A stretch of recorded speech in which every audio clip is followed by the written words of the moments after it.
प्यारे भाइयों, प्यारे बहनों, आज हम मनन चिंतन करेंगे संत मत्ती का सुसमाचार अध्याय 13 पवित्र वचन 47 से लेकर 53 तक। यीशु ने अपने शिष्यों से कहा, फिर स्वर्ग का राज्य समुद्र में डाले हुए जाल के सदृश है, जो हर तरह की मछलियां बटोर लाता है। जाल के भर जाने पर मछुए उसे किनारे खींच लेते हैं। तब वे बैठकर अच्छी मछलियां चुन चुन कर बर्तनों में जमा करते हैं और रद्दी मछलियां फेंक देते हैं। संसार के अंत में ऐसा ही होगा। स्वर्गदूत जाकर धर्मियों में से दुष्टों को अलग करेंगे और उन्हें आग के कुंड में झोंक देंगे। वहां वे लोग रोएंगे और दांत पीसते रहेंगे। क्या तुम लोग ये सब बातें समझ गए? शिष्यों ने उत्तर दिया, जी हां। यीशु ने उनसे कहा, प्रत्येक शास्त्री जो स्वर्ग के राज्य के विषय में शिक्षा पा चुका है, उस गृहस्थ के सदृश है जो अपने खजाने से नई और पुरानी चीजें निकालता।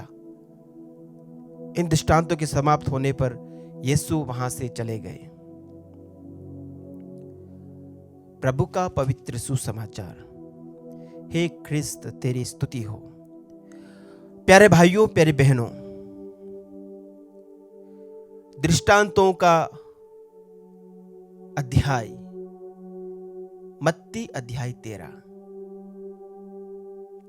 प्रभु यीशु स्वर्ग के राज्य के रहस्यों को छोटी छोटी कहानियों के उदाहरण से अपने शिष्यों को, अपने श्रोताओं को समझाते हैं। कभी वे बोने वाले का दृष्टांत सुनाते हैं, कभी जंगली बीज का दृष्टांत सुनाते हैं, राई के दाने का दृष्टांत सुनाते हैं, कभी खमीर का, तो कभी छिपे खजाने का, कभी बहुमूल्य मोती का। और आज जब अध्याय 13 का अंत हो रहा है, दृष्टांतों में शिक्षा देने का प्रभु यहां पर अंत करते हैं। एक अंतिम दृष्टांत प्रभु सुनाते हैं कि स्वर्ग का राज्य जो है ना, वो समुद्र में डाले गए जाल की तरह है। प्यारे भाइयों, प्यारे बहनों, यहां प्रभु यीशु एक बात स्पष्ट कर देना चाहते हैं। स्वर्गीय पिता का राज्य किसी विशेष जाति को लेकर नहीं है। इजरायली लोग, प्यारे भाइयों, प्यारे बहनों, वे ईश्वर के विशिष्ट चुनी हुई प्रजा हैं, अलग की गई जाति है। लेकिन प्रभु उन्हें यह स्पष्ट कर देना चाहते हैं कि उनका उद्धार, उनके द्वारा लाई गई मुक्ति और स्वर्ग का राज्य जो है, वो सिर्फ और सिर्फ इन चुने हुए लोगों का नहीं है। ईश्वर का राज्य समुद्र में डाले गए जाल की तरह है। प्यारे भाइयों, प्यारे बहनों, आप लोगों को पता है, आप लोग भली भांति जानते हैं, जाल जब डाला जाता है तो सिर्फ एक प्रकार की मछली को पकड़ने के लिए नहीं डाला जाता। या दूसरे शब्दों में कहें, जब जाल डाला जाता है, जाल वहां पर मछलियों का चुनाव नहीं करता। वो ये नहीं कहता कि मेरे अंदर सिर्फ एक ही जाति की मछली फंसना चाहिए, उसके सिवा कुछ और नहीं आना चाहिए। जाल ये डिसाइड नहीं करता। ईश्वर का राज्य ऐसा है। प्यारे भाइयों, प्यारी बहनों, ईश्वर के राज्य का विस्तार सब जगह होता है। ईश्वर का राज्य उस जाल की तरह सबों को अपने में बटोर करके ले आता है।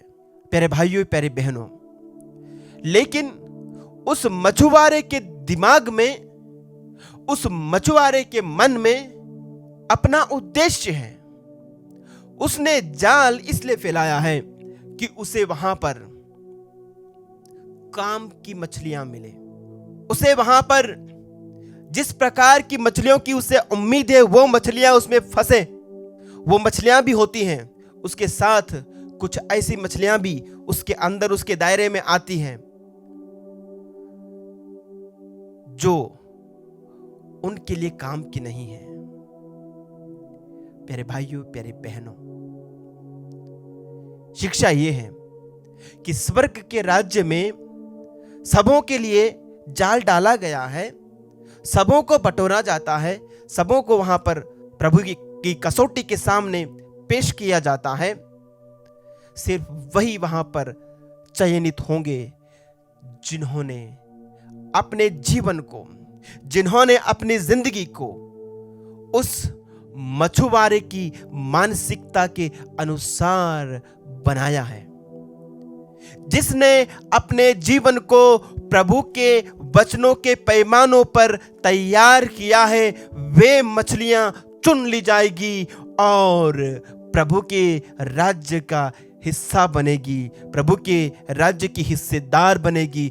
और जिन्होंने अपनी जिंदगी को नहीं बदला, जो अपने आप को अभी तक एक घटिया मछली की तरह ही रखे हैं, जिन्होंने अपनी जिंदगी को अपने पापों के कारण, अपनी बुराई के कारण उन कीड़े मकोड़ों की तरह बनाए रखा है, जो जाल में फंसे तो सही लेकिन उनका कोई स्थान नहीं होता मछुआरे की टोकरी में। मछुआरे के लिए वे रद्दी हैं, वे घटिया हैं।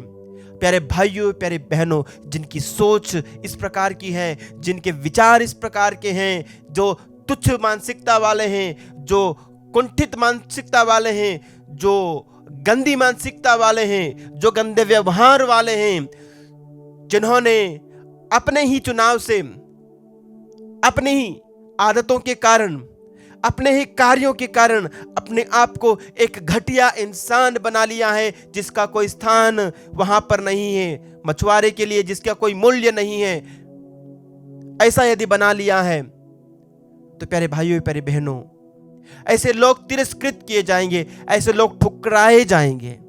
अपनी जिंदगी को आंच टटोल करके देखें प्यारे भाइयों, प्यारी बहनों, अपने मन को टटोल करके देखें, अपने व्यवहार को टटोल करके देखें, अपने विचारों को एक बार फिर से परख कर देखें कि मैं कहीं घटिया मछली तो नहीं हो गया हूं, मैंने कहीं अपने आप को, अपनी उस कीमत को खो तो नहीं दिया है। प्यारे भाइयों, प्यारी बहनों, ईश्वर का वचन कहता है, नबी ईसाया का ग्रंथ अध्याय 43 का वचन 6, तुम मेरी दृष्टि में मूल्यवान हो और महत्व रखते हो। ईश्वर की निगाह में हर कोई मूल्यवान बनाया गया है, हर कोई कीमती बनाया गया है, लेकिन हम अपनी कीमत खो सकते हैं अपने बुरे कार्यों के द्वारा, अपने बुरे व्यवहार के द्वारा। क्या आपने अपनी शराब पीने के कारण, क्या आपने अपने नशेपान के कारण उस जिंदगी की कीमत को कम किया है? क्या आपने अश्लीलता के कारण अपने शरीर को अश्लीलता के लिए दे करके क्या आपने अपने उस कीमत को कम किया है? क्या आपने अपनी गलत संगति के कारण, गलत व्यवहार के कारण, गलत संबंधों के कारण उस कीमत को कम कर दिया है? क्या आपने बेईमानी के कारण, धोखाधड़ी के कारण, जलन के कारण, ईर्ष्या के कारण उस कीमत को कम कर दिया है? आज प्रभु आपसे पूछता है, क्या तुम स्वर्ग के राज्य में कीमती, मूल्यवान, प्रेशियस मछली बने हुए हो, या आपने अपनी कीमत कम कर दिया है? प्यारे भाइयों, प्यारे बहनों, समुद्र की मछलियां अपने आप को तो नहीं बदल सकती।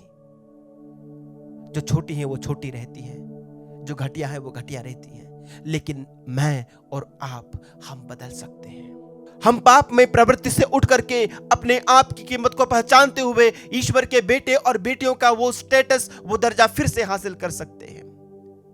आइए प्यारे भाइयों, प्यारे बहनों, हम इस दर्जे को कभी ना खोएं, ताकि अंत में जब सबको बटोरा जाएगा, हम उस टोकरी में जाएं जो स्वर्ग में जाने वाली है। हम फेंकी जाने वाली मछलियों में ना गिने जाएं। आमीन।